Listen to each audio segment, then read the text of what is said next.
আমাদের দেশের নামাজ তো পাইকিরি পাইকিরি নামাজ। রমজান মাসে তারাবি হয় না হয় না? যে যত স্পিডে পড়াবে সে তত ভালো হাফেজ আমাদের দেশে, ঠিক কিনা?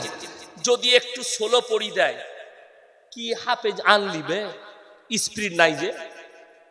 আল্লাহ এমন পড়বে যেন ফেরেশতারাও খুঁজে না পায় মাল পড়ছে কোথায়। আল্লাহু আকবার, আলহামদুলিল্লাহ মালিক এরা বলছে ফুটিয়ে দিলে যা হাতাই হাফে, তুই কবরে যা, তোকে ফাটাবে আগে। আপনারা বলুন আলহামদুলিল্লাহি রাব্বিল আলামিন আর রহমানির রহিম মালিক ইয়াউমিদ্দিন ইয়াকা না'বুদু ওয়া ইয়াকা নাস্তাঈন ইহদিনাস সিরাতাল মুস্তাকিম সিরাতাল্লাযীনা আন'আমতা আলাইহিম গায়রিল মাগযুবি আলাইহিম ওয়ালাদ-দাল্লিন। বুঝতে পারলেন? সূরা ফাতিহা পড়লাম। আচ্ছা, আগে যেটা বললাম ওটা বুঝতে পারলে? ও ফেরেশতা খুঁজে পাবে না, আপনারা তো অনেক দূরের কথা। আমাদের দেশের নামাজ পাইকিরি, আজানও পাইকিরি। আজান পাইকিরি নাই? হ্যাঁ, আজান পাইকিরি। চাচা মুয়াজ্জিন রাখবে না, ইমাম রেখেছে 10,000, বললে মুয়াজ্জিনও তো 5,000 লাগবে, ও আর রেখে কি করবি? পাড়ার চাচা আছে, ওকেই রেখে দে পেটে ভাতে। চাচা তুমি খালি খেয়েও আর আজান দিও। যে চাচা এমন আজান দিয়েছে ওই তো পেটে ভাতে মুয়াজ্জিন যদি হয়, গায়ে আর ফেরেশতা থাকবে না। চাচা আজান দিচ্ছে ফজরের সময়, আল্লাহু আকবার, আল্লাহ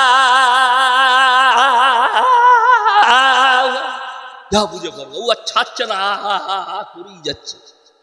হ্যাঁ, নাউজুবিল্লাহ।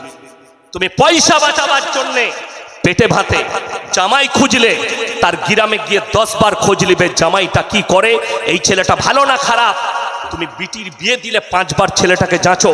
তুমি একটা ইমাম রাখবে আর একটা মুয়াজ্জিন রাখবে, 5 বার যাচবে না আলেমটা কেমন, চরিত্র কেমন। মুয়াজ্জিন যাকে রাখছি তার আজানটা সহি আছে কিনা, ইমাম যে নামাজ পড়াবে তার কোরআন শুদ্ধ আছে কিনা। কষ্টটা ওই জায়গায়।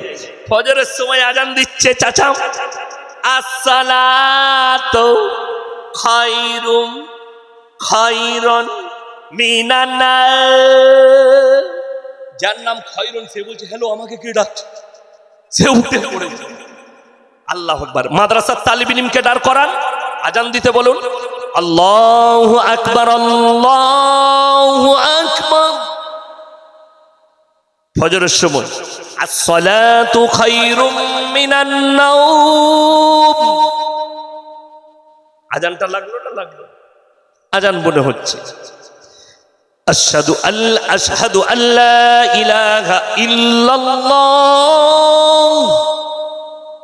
চাচা আজান দিয়েছে, আশহাদু আল্লা ইলাহা ইল্লাল্লাহ। নাউজুবিল্লাহ। আজানের সব গোষ্ঠী সুষ্টি পুজো করে রেখে দিল। কেন?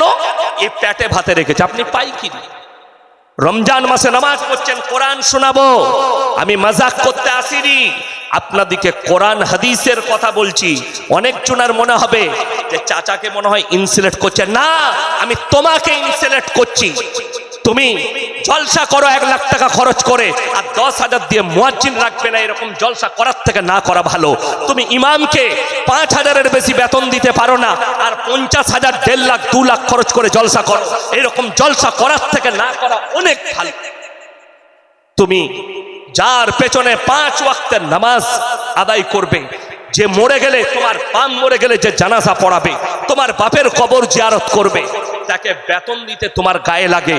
আর যে স্টেজে 2 ঘন্টা বয়ান করে 25,000 টাকা নিয়ে যাবে, অগ্রিম টাকা পেড করতে হবে।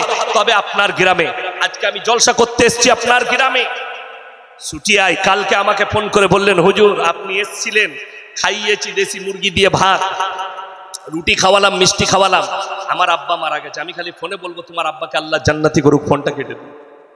আসার আমার সময় আছে নাই।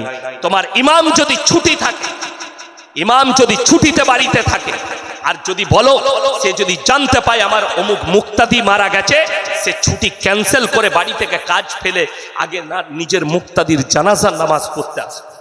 অথচ মানুষ তাকে বেতন দিতে চায়, অথচ একটা বক্তা 30,000, 40,000, 50,000। আপনি অবাক হবেন।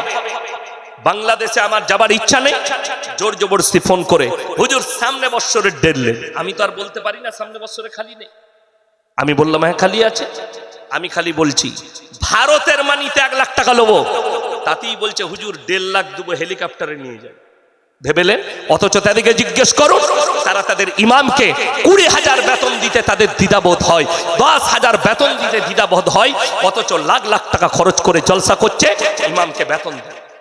যদি একটা জলসায় 2.5 লাখ খরচ হয়, আর ইমাম যদি বেচারা জুম্মার দিনে দাঁড়িয়ে বলে যে ভাই সকল গ্রামবাসী, আমি অনেক দিন আছি, আমার 6,000 টাকায় একটু সংসারে অসুবিধা হচ্ছে, ওটা যদি 1,000 বাড়িয়ে দেন, হারামখোররা মিটিং করবে যে একে তাড়িয়ে দে, 5,000 ইমাম পাবি।